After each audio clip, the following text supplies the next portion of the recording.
Sometimes if you cut yourself off right when you get back to it, you know, you just kind of like go in, you go hard, and things get out of hand. Things are still a little bit out of hand, but not too much. Hello everybody, and welcome back to Hobby Journals. We are trying a video without the mic, and hopefully the sound quality turns out okay. But as you can tell, I am standing in front of different shelves. Hopefully my bookshelf reorganizing video will either be out before this or shortly after, and you can just pretend you didn't see this if you haven't watched that video yet, and definitely go and watch that. But yes, today we are going to be doing a little bit of book shopping and a little book haul at the end. I have already done the book shopping when I'm recording this. I forgot to ever record an intro, but we are going to go to a couple independent bookstores. We're going to go to Barnes, and we're also going to go to a library sale at my local library here. They do used book sales every once in a while, and they're actually doing a book and bake sale, so you will see what I got from that. Let's just jump right into the book shopping, and then I'll bring you back here and show you what I got.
Alright, and now that you have seen my couple little book shopping excursions from the past couple weeks, pretty much just like the last half of April, this is the first book shopping I have done since my last book haul.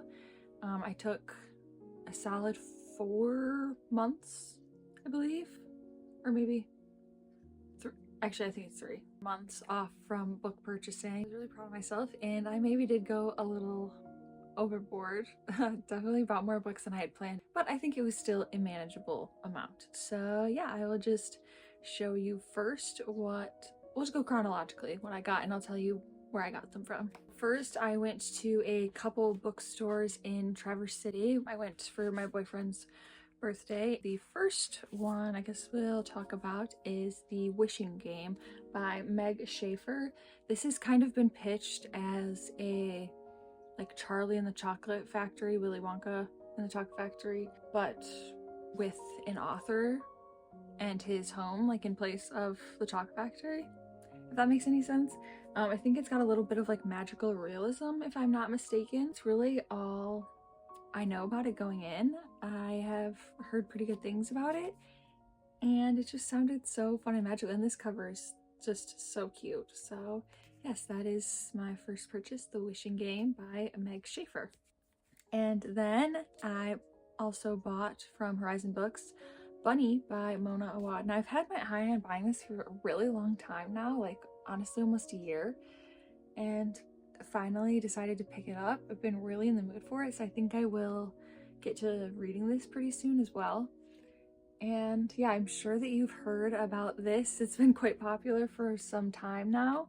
I believe it's pretty polarizing, people's opinions of it. So I believe this follows a scholarship student, Samantha, who is sort of a loner, who she's not really interested in most of the people in her college, and she is invited into this group of girls who all call themselves Bunny. Group of mean girls who are like kind of weird. And I think it's got a little bit of like horror to it slightly. So yeah, very excited to get into this one hopefully very soon. And then I went to another independent bookstore closer to where I live for independent bookstore weekend. And the first book I picked up is How to Be a Good Creature by Montgomery and illustrated by Rebecca Green. It is a memoir in 13 animals. So I believe it's just a bunch of short stories on these different animal encounters that the author had that taught her about humanity in one way or another. So I just thought that this was really interesting. It also had a gorgeous, gorgeous cover. I love this jacket with all the animals, and it's got really cute, let me see if I can find any like illustrations throughout of the animals. I thought it would be kind of fun to like slowly make my way through the short stories. I love reading stuff like this before bed. This is too cute. And I swear I've heard someone talk about this recently on BookTube, and I'm not sure who, but when I saw it, I was like, oh, I've definitely heard of that, and it's intrigued me. And now my cat is gonna decide to play with stuff that's noisy. If the lighting changes, that is because I have had to wait until a little bit later to finish this haul so I can play with my crazy, crazy kitty here. You say hello, Aurora. You giving him a kiss? Oh, that's not nice. You don't want to hit them. Second book that I got from the same store is The Nightingale by Kristin. It's another book that I've just heard so many good things about. Quite a thick one, but it is a historical fiction based around World War II, I believe. Yes, and that is really all I know, really all I need to know going into it, I feel. I've wanted to read anything by Kristin for quite a while now, and yeah, this is a lot of people's favorite, so very excited to get to this one. I also think this cover is really beautiful too. It's like raised here where the gold foiling is. So pretty. Just very excited to get to this one. I also love this blue. And yeah, I really like this cover. And then I also went to Barnes to pick up a couple books that I had really been looking for at independent bookstores a lot recently, even since back in January, and I just have not been able to find one of them specifically. One of the other ones I have found at a store, but it was like I noticed it was there on my way out. The first one that I picked up from Barnes is Six of Crows by Leigh Bardugo. This will be my first ever Leigh Bardugo, weirdly enough, and I can't believe that I have not read this yet. It's kind of crazy. It's one of those, again, that I've been meaning to pick up and read for like over a year now, and for some reason it keeps falling through the cracks. And so I'm very excited to finally get into this. I don't really think that this needs much introduction. It is the first in a fantasy duology, and it involves a heist. I love a good heist.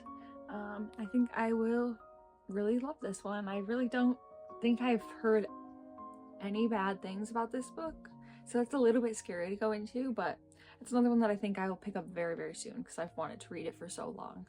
And then the second one that I picked up from Barnes, and this is the one I have been looking for everywhere for months now, and it's just never in stock anywhere for some reason.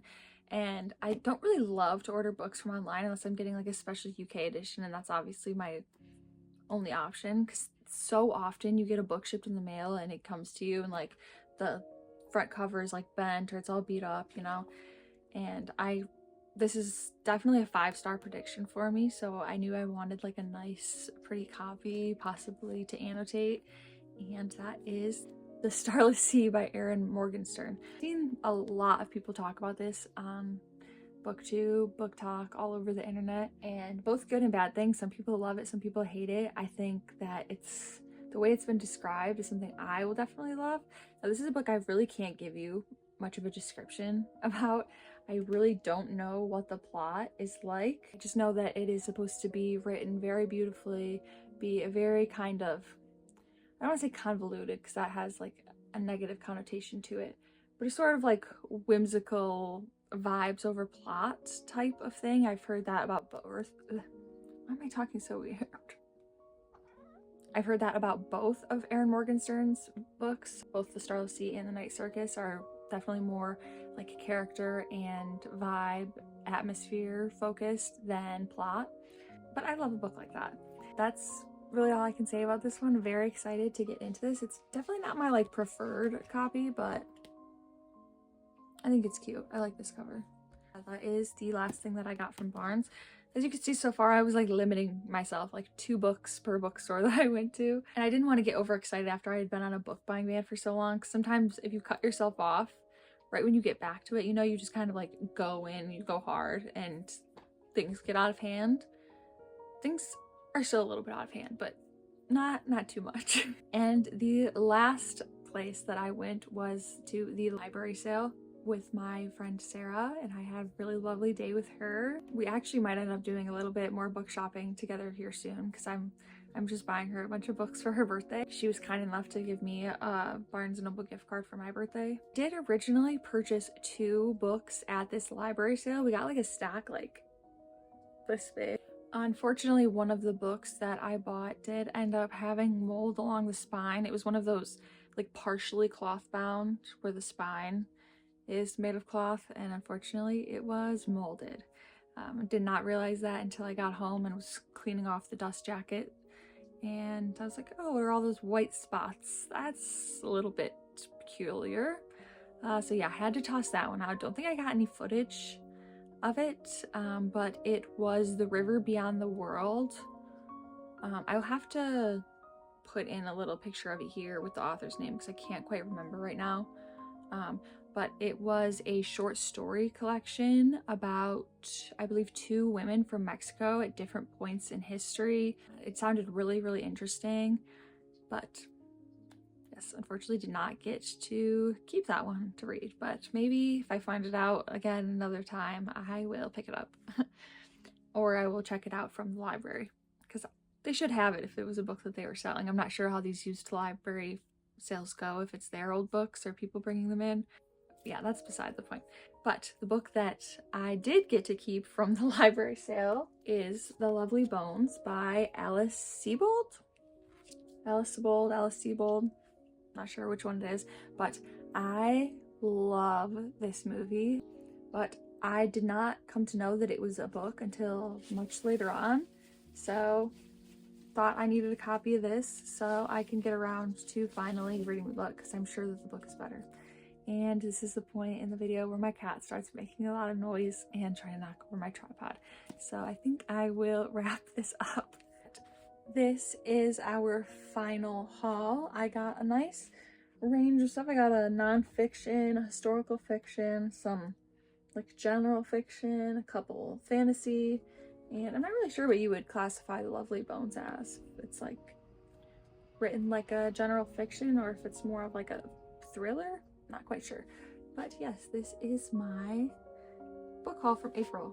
And hopefully I won't be adding too many more books to this very soon. Because I've got my shelves arranged so nicely and I don't have a ton of room for new books. So maybe that will convince me to stop buying books. Please like, comment, subscribe, all that fun stuff. Let me know down below if you've made any fun book purchases recently, especially with us just celebrating Independent Bookstore Day. And yeah, I will see you guys in the next one. Happy reading and book buying.